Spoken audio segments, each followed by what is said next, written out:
Commander Vextal stood at the observation window of Refuge Station and watched the stars. He had done this every morning for the past 3 years. It calmed his mind before the day's work began. The station floated quietly in space, a small home for 3,000 beings from 12 different species. They came here to talk, to trade, and to learn about each other. Vextal liked his job. He liked the peace. His scales shifted from blue to pale green as he relaxed. The Kessari people showed their feelings through color changes. Right now he felt content. The station ran smoothly. No arguments between species. No technical problems. Just another normal day. Commander. The voice came from behind him. It was Zilmora, his second in command. She moved through the air using the water-filled mobility suit that let her species travel outside their home oceans. Her large eyes blinked slowly. You should come to the sensor room. Something in her tone made Vextal's scales darken to gray. What is it? Ships, many ships. Coming fast. Vextal followed her down the corridor. Station residents nodded greetings as they passed. A group of children from different species played together in a corner. They laughed and chased each other. Vextal felt his stomach tighten with worry. He walked faster. The sensor room was small and filled with glowing screens. Zilmora pointed to the main display. 50 red dots moved toward the station. They came from the direction of the Drath territories. Drath Collective, Zilmora said quietly. A full war fleet. Vextal's scales went completely black. The Drath were bad news. They conquered peaceful species across the sector. They took prisoners and made them slaves. They destroyed any world that resisted, and now 50 of their warships were coming here. How long until they arrive? Vextal asked. 6 hours. Contact the nearest coalition fleet. Request immediate assistance. Zilmora worked at her console for a moment. Then she looked up with sad eyes. The nearest fleet is 3 weeks away. We have no military ships close enough to help. Vextal closed his eyes. Refuge Station was designed for diplomacy, not war. They had basic shields and a few mining lasers that could barely damage a real warship. Against 50 Drath vessels, they had no chance at all. Send a distress call to everyone, Vextal said. Maybe someone will come. Over the next few hours, the station transformed from a peaceful home into a place of fear. Vextal called all department heads to an emergency meeting. He told them the truth. The Drath were coming. No help would arrive in time. They had to decide what to do. We should evacuate, said Morven, the head of station security. He was a tall, thin being with 4 arms. Load everyone onto transport ships and run. The Drath ships are faster, Zilmora said. They would catch us before we reached the hyperspace jump point. We would die in space instead of here. Then we fight, said another voice. It was Kelran, one of the trade representatives. But even as he said it, everyone knew it was hopeless. The coalition species were peaceful. They had evolved past violence long ago. They had no weapons training, no military tactics. They barely understood warfare. We negotiate, Vextal said. It's what we do. We talk to them. We offer trade agreements. Technology exchange. Something they want. The Drath don't negotiate with species they consider weak, Zilmora said softly. They only respect strength, and they will see us as very weak. The room fell silent. 3,000 people lived on this station. Families, children, scientists and diplomats and teachers. All of them would become slaves or corpses in a few hours. The Drath fleet arrived exactly on schedule. The warships were massive and dark, covered in weapons and armor. They surrounded Refuge Station like predators circling wounded prey. Vextal stood on the command deck and watched them take positions. A communication signal came through. Vextal accepted it. A hologram appeared in the center of the room. The image showed a Drath warrior, huge and muscular with red skin and sharp teeth. His armor was covered in scratches and burn marks from previous battles. I am Warlord Kravax, the Drath said. His voice was deep and rough. This station now belongs to the Drath Collective. You have 1 cycle to surrender. Open your docking bays. Shut down all systems. My soldiers will board and take control. Anyone who resists will be killed. Everyone else will become property of the Collective. We are a diplomatic station, Vextal said, trying to keep his voice steady. We have no military value. We're just people trying to live peacefully. There's no reason to attack us, Kravax laughed. It was an ugly sound. You have resources. You have bodies that can work. That's all the reason I need. 1 cycle. Then we attack. The hologram vanished. Vextal looked around the command deck. His staff stared back at him with frightened eyes. Scales had turned pale. Skin had gone cold. Everyone knew what was coming. Options? Vextal asked. No one spoke for a long moment. Then Zilmora made a soft sound, the noise her species made when remembering something important. There might be one thing. What?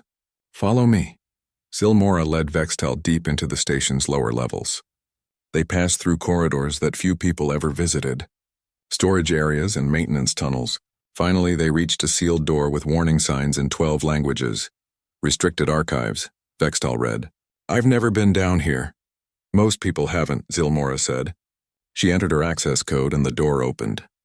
Inside was a small room filled with old data storage units and equipment covered in dust. Zilmora moved to a corner and pulled away a protective cover.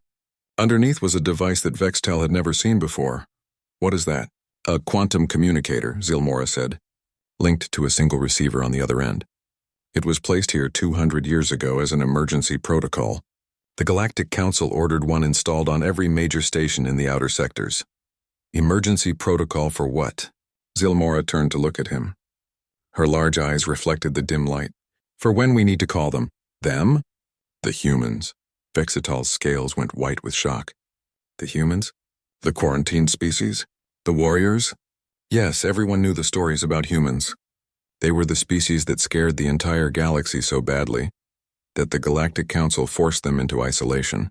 200 years ago, humans had saved another species from destruction. But the way they fought had terrified everyone who witnessed it. Humans were violent in ways that peaceful species couldn't understand. They were creative with warfare. They formed emotional bonds that made them fight harder than logic suggested. They were dangerous. After the war ended, the Council gave humans a choice: accept genetic changes to make them peaceful, or go into voluntary quarantine. The humans chose isolation. They took their ships and colonies and moved to a remote sector of space. They promised to stay there. They promised not to interfere with galactic society, but they left behind these communicators. Emergency beacons, just in case the galaxy ever needed warriors again. We can't call them, Vextal said. The Council forbids contact with humans. The Council is 3 weeks away, Zilmora said. The Drath will be here in hours. I would rather face humans than become a Drath slave. Vextal thought about the children playing in the corridors. He thought about the families living peacefully on his station. He thought about 3,000 innocent people about to be conquered by monsters. The stories say humans are unpredictable, Vextal said. Violent. They might be as dangerous as the Drath. The stories also say humans protect the weak, Zilmora said quietly. That they bond with other species. That they care about children. Vextal looked at the old communicator. His scales shifted through colors as different emotions fought inside him. Fear, hope, desperation. Finally, they settled on a dark blue. The color of determination.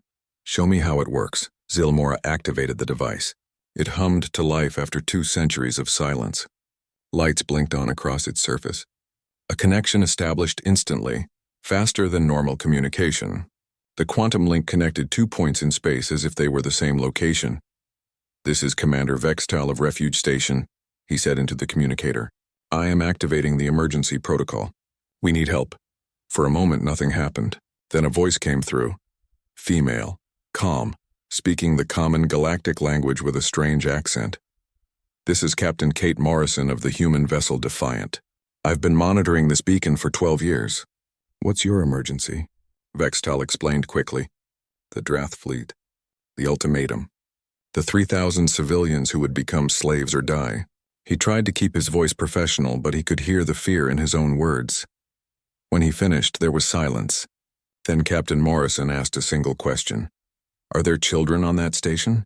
Yes, many children. Another pause. When Kate Morrison spoke again, her voice had changed.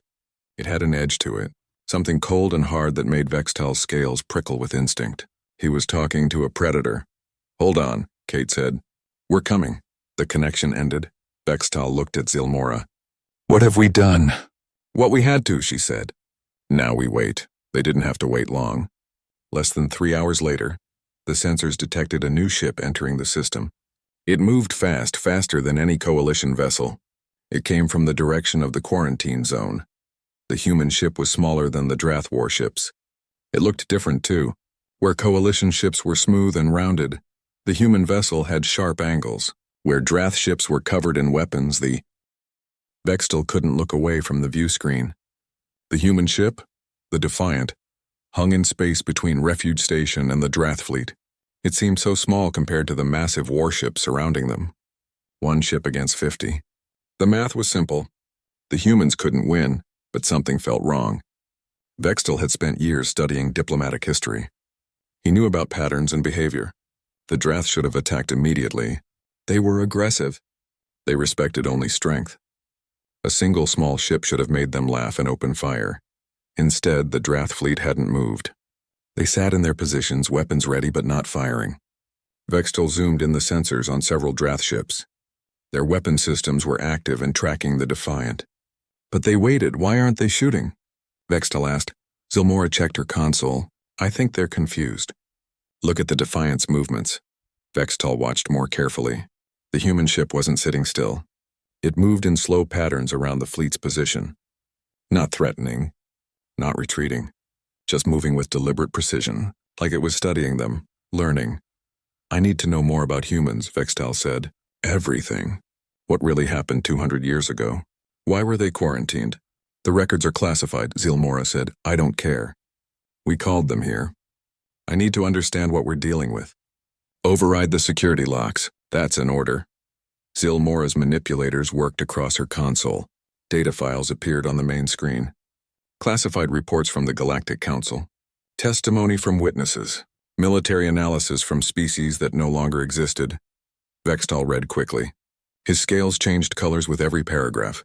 Fear, shock, horror, and something else. Something that might have been hope. The files told a story the galaxy had tried to forget. 203 years ago, humanity made first contact with the Alteri species. The Alteri were explorers and scientists. They traveled the galaxy studying stars and planets. When they found Earth, they were excited. A new intelligent species. New friends, the Alteri shared their technology with humans. They showed humans how to build faster ships, how to generate clean energy, how to communicate across the stars. In return, humans shared their art and music and stories. The two species became close friends. Humans joined the Galactic Council as observers. They weren't full members yet, but they attended meetings and learned about the wider galaxy. Most species liked humans. They found human emotions interesting. Human creativity was impressive. Humans seemed friendly and curious, but there were concerns. Humans were very young as a species. They still had conflicts on their own world. They still built weapons. Some council members worried that humans hadn't evolved past violence like the older species had. The council decided to watch and wait, give humanity time to mature. Everything seemed fine. Then the Korathi invaded Alteri space. The Korathi were conquerors from a distant sector. They wanted the Alteri's rich worlds and advanced technology. They sent a massive fleet to the Alteri home system. Hundreds of warships. The Alteri had no military. They had exploration vessels and science ships. Nothing designed for combat. The Alteri sent desperate messages to the Galactic Council. They begged for help. They showed images of their cities burning, their people dying, their children crying. The council debated for 3 days. Some members wanted to help. Others said intervention would violate non-interference laws. Still others worried about the cost of fighting the Korathi. While they argued, the Alteri died. The council voted. They decided not to intervene. Bextel felt sick reading this part. His own species had been on that council. His ancestors had voted to let the Alteri face extinction alone. The peaceful species of the galaxy had abandoned their friends because helping was too hard, too expensive, too risky. But someone did help. A human merchant captain named Ben Rourke was in Alteri space when the invasion began. He had been trading with the Alteri for 5 years. He knew their families. He had attended their festivals. His crew had friends on the Alteri homeworld. Ben Rourke sent a message to every human ship in range. He explained what was happening. He said the council wouldn't help. He said the Alteri would die unless someone did something. Then he asked for volunteers. 47 human ships answered his call. Cargo vessels, survey ships, even a few old exploration cruisers. None of them were warships. Most crews had no military training. They were merchants and explorers and miners. Regular people. They flew toward the Altari homeworld anyway. The Galactic Council ordered them to stop, warned them about interfering, threatened to revoke humanity's observer status. The humans ignored every message. Ben Rourke and his small fleet jumped into the Altari system expecting to die. The Karathi had hundreds of warships. The humans had civilian ships with improvised weapons. The outcome seemed certain. What happened next shocked the entire galaxy. The humans didn't fight like any species the Council had seen before. Coalition species fought wars with logic and mathematics. They calculated optimal firing solutions. They followed established tactical doctrine. War was an equation to solve. Humans fought with emotion and creativity. They used the Karathi's own aggression against them. When Karathi ships attacked in standard formations, the humans broke apart and attacked from unexpected angles. When the Karathi tried to surround them, the humans led them into asteroid fields and used the rocks as weapons. Human ships with damaged engines rammed Karathi warships. Human crews with no weapons left broadcast false surrender signals, then detonated their reactors when Karathi boarded them. One human captain flew his crippled ship directly into the Karathi flagship's bridge. But the fighting ability wasn't what scared the Council. It was the why. Human ships kept fighting after sustaining damage that should have killed them. Human crews refused to surrender even when victory was impossible. When asked later why they didn't retreat, most humans gave the same answer. We couldn't leave. The Altari needed us. They fought for 3 days. 47 human ships against hundreds of Karathi warships. By the end, only 12 human vessels could still fly. Over 2,000 humans had died, but they won. The Karathi fleet retreated. The Altari were saved, and the Galactic Council was terrified. Council observers studied everything about the battle. They analyzed human tactics. They reviewed communication records. They interviewed survivors. Their report went to every council member under the highest security classification. The report's conclusion was simple and horrifying. Humans were the most dangerous species in the galaxy, not because they were strong or had good weapons, because they cared too much. Humans formed emotional bonds with other species quickly and deeply. Once they decided someone was a friend, they would die to protect that friend. They didn't calculate costs versus benefits. They didn't consider logical outcomes. They just fought. Worse, humans were creative with violence. Every peaceful species had evolved past warfare naturally. They had genetic changes that made them avoid conflict.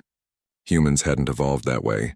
Human brains were still wired for tribal warfare and survival struggles. But those same brains had developed advanced intelligence and tool-making ability. Humans could turn anything into a weapon, could develop new tactics in the middle of battle, could coordinate without hive mind connections, could adapt to any situation, and most dangerous of all, humans bonded with each other so strongly that seeing a fellow human hurt would drive others to extreme action. The Council observers called it protective aggression. Humans weren't naturally violent toward everyone, but threatened someone a human cared about, and that human would become incredibly dangerous. The report included psychological profiles. Human cultures across their world all shared similar concepts: honor, loyalty, protection of the innocent, standing up to bullies, never leaving someone behind. These weren't abstract philosophies to humans. They were instincts. The Council debated for months. Some members wanted to eliminate humanity, kill them before they became a threat. Others argued for containment. A few suggested trying to change human nature through genetic modification. Finally, they reached a decision. They would offer humanity a choice. Option 1. Accept voluntary genetic modification. Change human brain chemistry to reduce aggressive impulses and strong emotional bonding. Make humans more like the peaceful species of the galaxy. In return, humans could join the Council as full members with all benefits. Option 2. Voluntary quarantine. Humans would move to a designated sector far from other species. They would govern themselves and develop however they chose, but they couldn't leave their sector or contact other species without Council permission. The human government considered both options. They held votes. They debated in their assemblies. They argued for weeks. They chose quarantine. The official statement from Earth's government was simple: we will not change what makes us human. We understand your fears. We will isolate ourselves to give you peace of mind, but we won't stop being who we are. Humans packed up their colonies in Council space. They said goodbye to the friends they had made. especially the Alteri.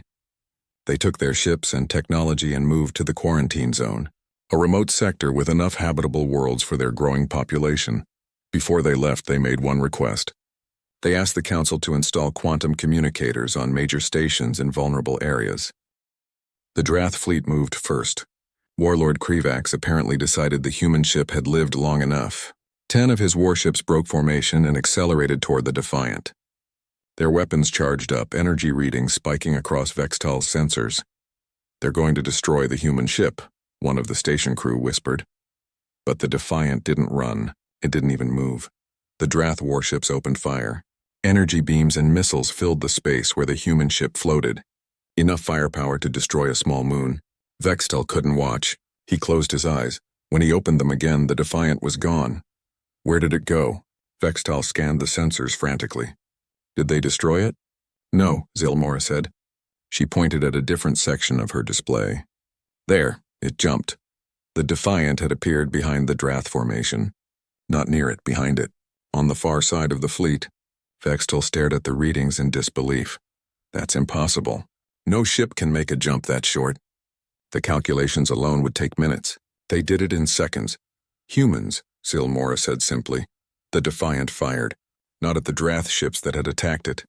At a completely different warship on the other side of the fleet. 2 small projectiles launched from the human vessel. They didn't look like much on the sensors, just solid metal slugs. They hit the Drath warship's engine section at a significant fraction of light speed. The warship exploded. Not a small explosion, a catastrophic detonation that tore the entire vessel apart, pieces scattered in all directions. Where there had been a mighty Drath warship, now there was only expanding debris. Then the Defiant vanished again. It reappeared 30 seconds later on the opposite side of the fleet. Fired 2 more projectiles. Another Drath warship died. Jump fire, jump fire. The human ship moved around the Drath fleet like a ghost. It appeared randomly, killed a ship and disappeared before the Drath could react. Railguns, Zilmora said with awe in her voice. They're using railguns. Solid projectiles accelerated to extreme velocity. Simple physics. No energy signature to track before impact. Vextal watched the Drath fleet dissolve into chaos. They had been in a tight formation. Organized, professional. Now they scattered like frightened fish. Ships broke away in different directions. Some tried to chase the Defiant. Others retreated toward the edge of the system. A few just sat still, apparently unable to decide what to do. But it wasn't just the attacks. Something else was happening. Vextal noticed it on the communication channels. The Drath were talking to each other, shouting, arguing.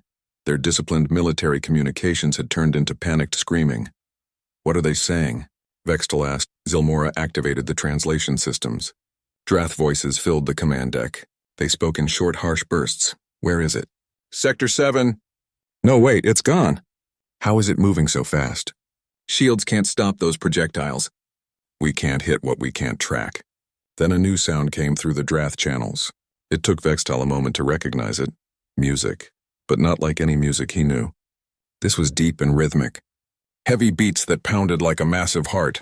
And over the music, human voices singing in their own language. The translation system struggled to interpret the words, but the emotion was clear. Aggression. Power. War. They're broadcasting music? Vextal couldn't believe it. In the middle of a battle? Psychological warfare, Zilmora said. The historical files mentioned it. Humans don't just fight physically. They fight mentally. They want the enemy to feel fear. Another Drath warship exploded. Then another. The Defiant continued its deadly dance through space. Jump, fire, kill, disappear. Over and over. The Drath couldn't adapt. Their weapons were powerful but useless if they couldn't hit their target. Their armor was thick but meaningless against projectiles moving at relativistic speeds. Warlord Krivax's voice cut through the chaos on the Drath channels. All ships maintain position. Stop chasing that ship. Form defensive sphere formation. The Drath warships tried to obey. They pulled back together, creating a sphere with all weapons pointing outward. It was a smart defensive move. No matter where the Defiant appeared, some ships would have a clear shot. The Defiant appeared inside the sphere. For just a moment, the human ship floated in the exact center of the Drath formation. Completely surrounded, 40 Drath warships had weapons pointed at it from every direction. They all fired at once. and the Defiant jumped away before any shot connected. 2 more Drath ships exploded. The Defiant had fired while inside their formation. The railgun projectiles had passed through the sphere and hit ships on the far side. The Drath had nearly shot each other in their attempt to hit the human vessel. Vextal realized his hands were shaking, not from fear, from excitement, from wonder. He was watching something that shouldn't be possible. One small ship was defeating an entire fleet, not through superior firepower, through speed, precision, and something else. They're playing with them, Vextal said quietly. The humans could probably destroy more ships faster, but they're taking their time, making the Drath afraid. Zilmora nodded slowly. The historical file said humans understand psychological warfare better than any species. They know fear is a weapon too. On the view screen, another Drath warship died. Then the Defiant did something new. Instead of jumping away immediately, it stayed visible. It moved slowly toward the Drath fleet using conventional engines. Not attacking, just approaching. The Drath ships opened fire. Energy beams and missiles filled space. A tremendous amount of firepower concentrated on one small target. The Defiant's shields held. Barely. Vextal could see the energy readings fluctuating wildly. The human ship took damage. Armor plating burned away. But it kept coming. What are they doing? Vextal asked. Why are they staying visible? Then he saw it. While the Drath focused all attention on the Defiant, the human ship launched something. Not projectiles this time. Small objects that moved slowly through space, almost invisible on sensors. They drifted toward the Drath warships while everyone watched the Defiant. Mines, Zilmora said. Smart mines. They'll attach to Drath hulls and wait. The Defiant finally jumped away. Its shields were nearly dead. Armor was scorched and torn, but it had survived. And now dozens of human mines floated among the Drath fleet, invisible death waiting to explode. Warlord Kravax apparently realized the danger. His voice came through the Drath channels again, angrier now. Scan for enemy devices. All ships, full sensor sweep. But while the Drath ship searched for mines, the Defiant jumped back in. Fired. Killed another warship. Jumped away. The pattern continued. Vextal watched the Drath fleet shrink. 40 ships, 35, 30. The Warlord's armada was dying piece by piece, and the Defiant barely had a scratch on it, relatively speaking. Sure, it had taken some damage, but it could clearly fight for hours more. Then something changed. A communication came through to Refuge Station. Not from the Drath, from the humans. Captain Kate Morrison's face appeared on the hologram. She looked calm, almost friendly, but her eyes were still cold. Commander Vextal, we need to talk about something. What is it, Captain? I've been analyzing the Drath fleet positions, their communication patterns, their command structure. And I need to tell you something important. Yes? Kate leaned forward. We're not trying to destroy them all. We're giving them a chance to leave. Vextal was confused. But you're winning. You could kill them all. Yes, we could. But we don't want to kill anyone if we don't have to. War isn't a game for us, Commander. It's not fun. We're good at it because we had to be, but we'd rather not fight at all. Vextal looked at the tactical display. 28 Drath warships remained. Most were damaged. All were confused and scared. The mighty fleet that had threatened his station was now a broken, frightened mob. So what do you want to do? Vextal asked. I want to give Warlord Kravax one more chance. I'm going to offer him a deal. He can retreat with his remaining ships. No more fighting. No pursuit. He goes home and tells everyone what happened here. Why would he accept? Kate smiled. It was not a happy smile. Because the alternative is that we destroy every single one of his ships. And we'll make him watch his fleet die ship by ship before we kill him last. He needs to understand that humans don't fight for glory or territory. We fight to protect, and we're very, very good at it. She paused, then added, also, if he leaves, he'll spread the word. Other aggressive species will hear the story. They'll learn that humans are back. That attacking innocent stations is a bad idea. One battle. One warning. It might save thousands of lives in the future. Vextal understood. The humans weren't just fighting to save Refuge Station. They were sending a message to the entire galaxy. Do what you think is best, Captain. Kate nodded. Thank you, Commander. One more thing. This might get a bit dramatic. We need Kravax to be genuinely afraid, so we're going to show him what humans can really do. It might be scary to watch, but remember, we're on your side. The hologram vanished. Vextal turned to his crew. Everyone, prepare for whatever happens next. What happened next was unlike anything Vextal had ever seen. The Defiant stopped jumping around. It moved to a position directly between Refuge Station and the Drath fleet. Then it just sat there, visible, not moving. An easy target, the Drath didn't fire. They had learned. This was a trap. It had to be. Then the Defiant broadcast a message on all channels. Kate Morrison's. The 60 seconds felt like an hour. Vextal watched his console, counting down the time. Around him, the command deck crew barely breathed. Everyone stared at the tactical display showing the 28 remaining Drath warships. 50 seconds. 40. 30. The Drath ships didn't move. They held their positions around Refuge Station. Vextal saw weapons charging on several vessels. They were going to fight 20 seconds. They're not going to retreat, Zilmora said quietly. The Drath don't surrender. Their culture sees retreat as worse than death. Vextal's scales darkened. More people would die. Human lives. Drath lives. All because of pride. 10 seconds. Then something happened on the Drath communication channels. Vextal heard shouting. Arguments. Several Drath ship captains were talking at once. The translation system struggled to keep up. We should leave. The human is bluffing. Did you see what they did to our fleet? Coward, we are Drath warriors. Dead warriors serve no purpose. 5 seconds, Warlord Krivax's voice cut through the chaos. Silence. I am your warlord. We do not run from a single small ship. We are Drath. We conquer. We do not flee. 0 seconds. The Defiant moved. It didn't jump this time. It accelerated straight toward the Drath flagship using conventional engines. Moving fast. Weapons ready. Coming right at Warlord Krivax's command ship. Every Drath vessel opened fire. The space between the fleets lit up with energy beams and missiles. Enough firepower to destroy anything. The Defiant flew directly into it. Vextal wanted to look away but couldn't. The human ship was going to die. Captain Kate Morrison had sacrificed herself to protect the station. He would have to tell the human government that their people died because he called for help. But the Defiant didn't die. Its shields flared bright blue as they absorbed hit after hit. The armor took damage. Pieces of hull plating tore away. But the ship kept coming. Kept accelerating. Heading straight for the flagship like a missile. They're going to ram it, Zilmora whispered. They're going to crash into the Warlord ship and destroy themselves.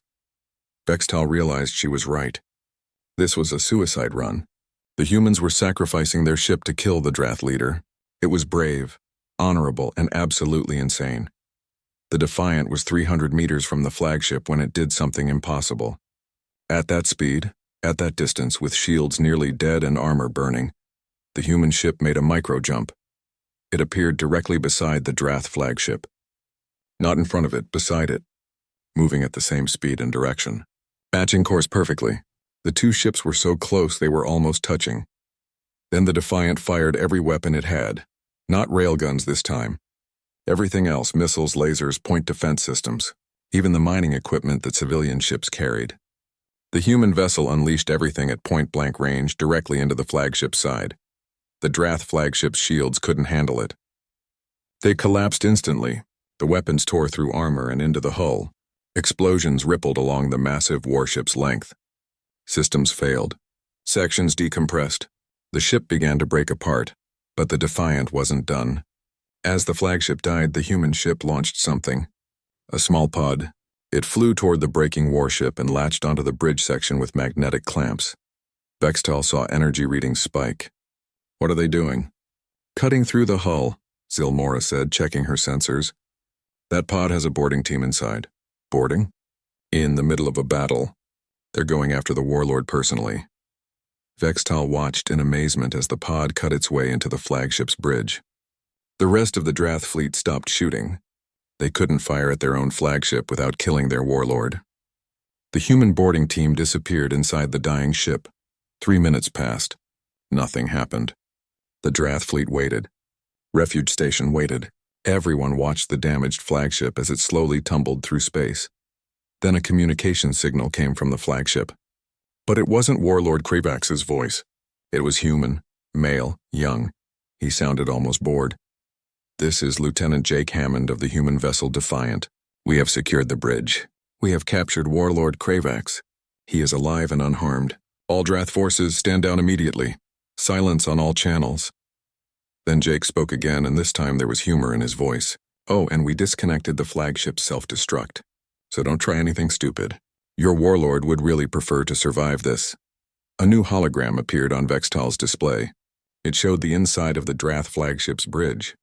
The room was a mess. Broken equipment, smoke, damage everywhere. And in the center stood 4 humans in combat armor. 3 of them held weapons pointed at a group of Drath officers. The 4th human stood next to Warlord Krivax. The Warlord was on his knees, hands bound behind his back. He looked furious but alive. The human standing next to him was a woman. She was shorter than the Warlord but somehow seemed more dangerous. She held a strange weapon casually in one hand. Her armor had scorch marks and dents. She smiled at the camera. Hello, Refuge Station. Captain Kate Morrison here. We have your Warlord. He's going to give his fleet a new order now. Kate looked down at Kravax. Tell them. The Warlord said nothing. Kate's smile didn't change. She raised her weapon and pointed it at Kravax's head. Not threatening. Just matter of fact. Like she was pointing at an interesting object. I'm not going to torture you, Kate said conversationally. I'm not going to hurt you. Humans don't do that to prisoners. But I will have Lieutenant Hammond start destroying your ships one by one while you watch. Is that what you want? Kravax's face twisted with rage and shame. You have no honor. You fight like cowards. Tricks and deception. We fight to win, Kate said simply. We fight to protect the innocent. Honor doesn't matter if children die. Now tell your fleet to retreat or I'll give Hammond the signal to start shooting. The Warlord stared at her for a long moment. Then something in his expression changed. Vextal saw it happen. The Warlord's anger turned to something else, fear, real fear. He was looking into Kate Morrison's eyes and seeing something that terrified him. Krivax spoke into his communication system. His voice was rough, forced. All Drath vessels. This is Warlord Krivax. Retreat to the outer system. Hold positions there. Do not engage the human ship. The Drath fleet began to move. Slowly at first, then faster. They pulled away from Refuge Station. Away from the Defiant. Within minutes, they had retreated to the edge of the star system. Far enough that they couldn't threaten the station, but close enough to retrieve their Warlord. Kate nodded in satisfaction. Good choice. She looked at the camera. Commander Vexital, we're going to transfer the Warlord to one of his ships, then return to the station. Our vessel took some damage. We'll need repairs before we can leave. Of course, Captain, Vextal said. Anything you need. Over the next hour, Vextal watched as the humans completed their mission with professional efficiency. They brought Warlord Krivax to a Drath shuttle. They didn't hurt him or humiliate him further. They just transferred him to his people and sent him away. Then the Defiant limped toward Refuge Station. Vextal could see the damage clearly now. The human ship had taken an enormous beating. Armor was torn. Hull plates were missing. One engine was barely functioning. It was amazing the vessel could still fly. The Defiant docked at the station's main port.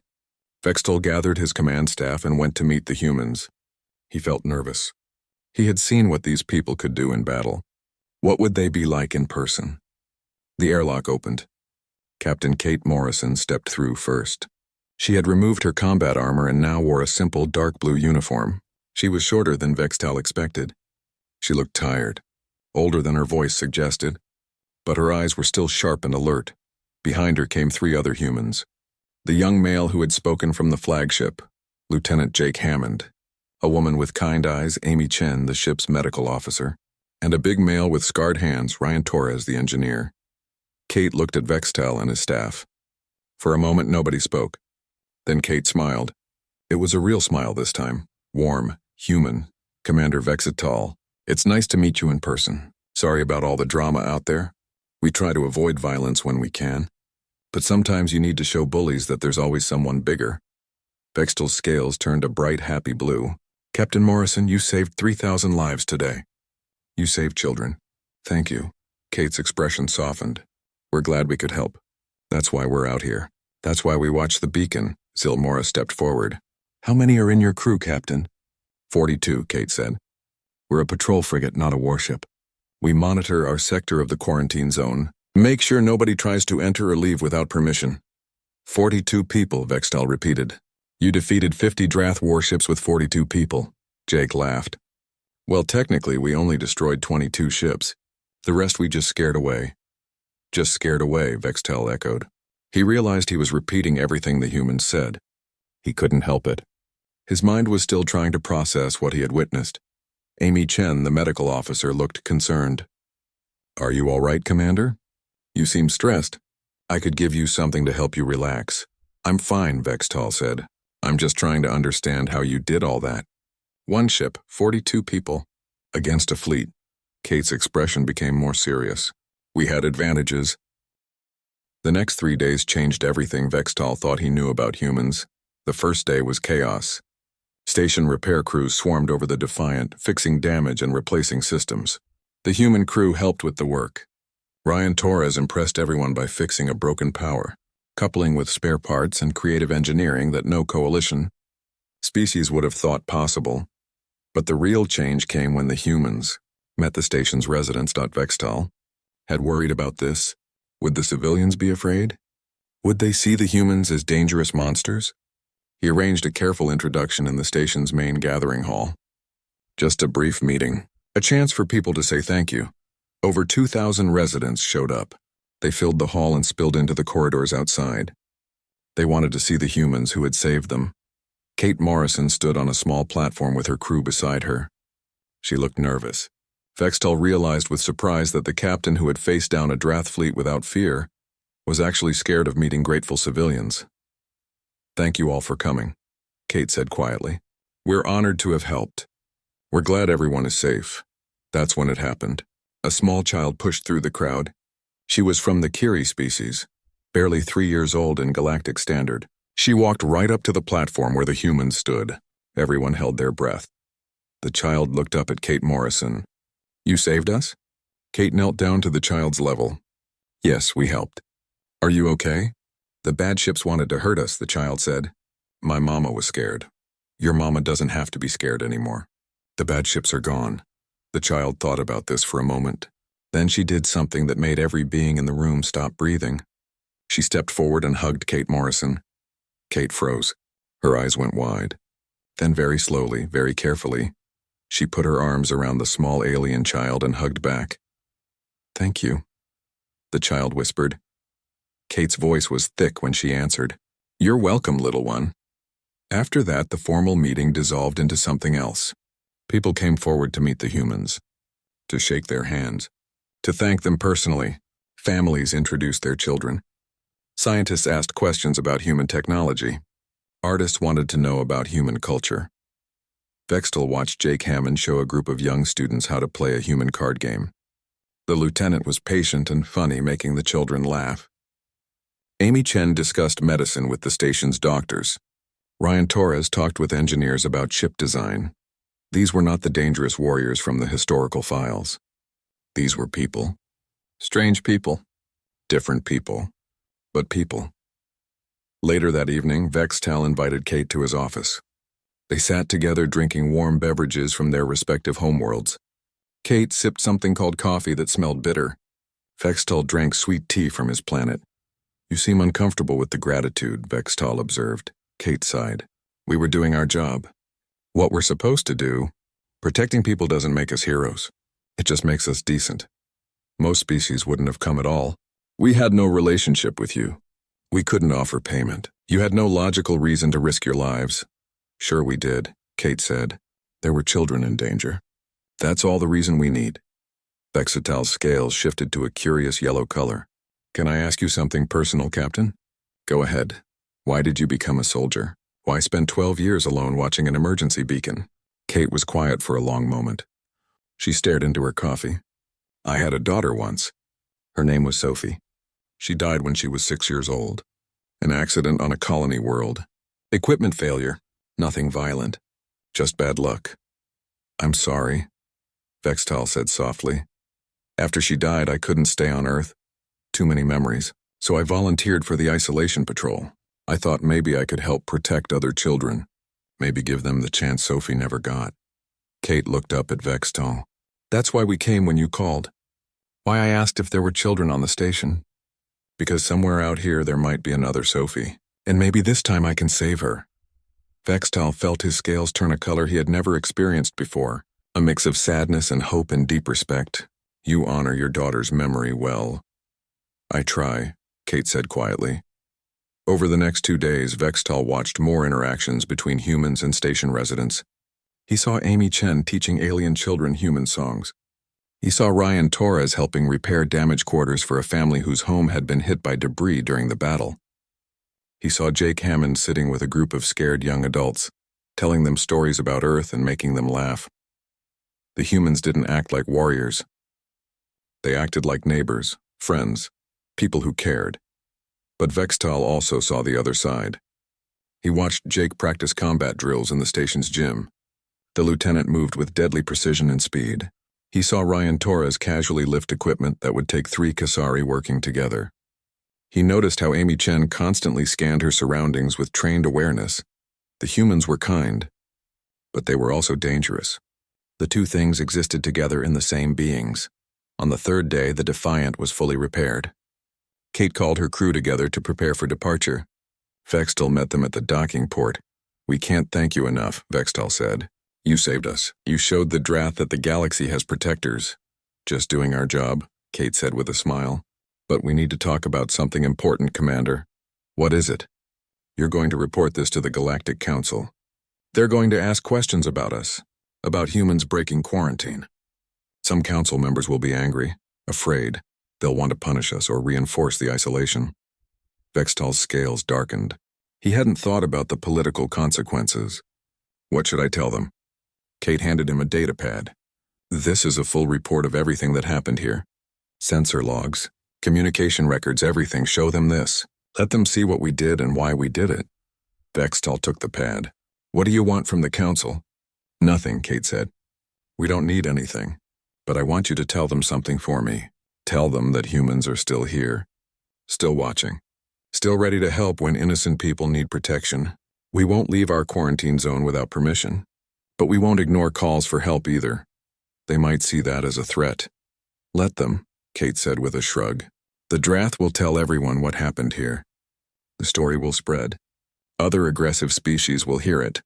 Some of them might think twice before attacking peaceful stations. That's worth council anger." Jake Hammond stepped forward. "Tell them we're the boogeyman now. The thing that bullies fear. That's not a threat, Commander. That's a promise." Vextal understood. The humans weren't trying to rejoin galactic society. They weren't asking for acceptance or rewards. They were simply declaring their purpose. Protect the innocent. Punish the guilty. Be the shield that peaceful species couldn't be themselves. "I'll tell them," Vextal said. "I'll recommend ending the quarantine. The galaxy needs protectors like you." Kate smiled sadly. "They might not listen. Most species are still afraid of us. That's okay. We'll wait. We've gotten good at waiting." The human crew began boarding their ship. Station residents had gathered to say goodbye. Children waved. Adults called out thanks. Some people cried. Amy Chen hugged several of the children she had befriended. Ryan Torres shook hands with the engineering crew. Jake Hammond saluted the station security officers. Kate Morrison was the last to board. She stood at the airlock and looked at Vextal one more time. "Take care of them, Commander. Especially the little ones." "I will." "Will you return if we call again?" "Always," Kate said. "That's what we do. That's who we are." The airlock closed. The Defiant undocked and moved away from the station. Vextal watched it go on the view screen. The small ship that had defeated a fleet. The warriors who played with children. Zilmora stood beside him. "What happens now?" "Now I write my report to the council, and I tell them the truth about humans." "What truth is that?" Vextal's scales turned bright blue, the color of hope. "That we were wrong to lock them away. That the galaxy needs humans. Not despite their capacity for violence, but because of what drives that violence. They don't fight for conquest or glory. They fight because they care. Because they protect. Because they can't stand by and watch innocent people suffer." Over the next weeks, Vextal's report traveled through the Galactic Council. It caused arguments and debates. Some members wanted to maintain the quarantine. Others wanted to reach out to humanity. Nobody could agree, but something else was happening. The story of refuge stations spread across the galaxy. The Drath survivors told their version. Station residents told theirs. Different species heard different details, but the core message was the same. Humans were back. And they were watching. Aggressive species grew cautious. Pirates began avoiding certain territories. Slavers changed their routes. Nobody wanted to be the next target of human protection. Peaceful species felt safer. Some started calling for human contact. Others remained afraid. But everyone knew that somewhere in the quarantine zone, humans waited and watched. 6 months after the battle, Vextal received a message. It came through the old quantum communicator, Kate Morrison's voice. "Commander, checking in. How are things?" Vextal smiled. "Quiet, peaceful, no threat since you left." "Good, that's good. Listen, we're still on patrol out here, still watching the beacon.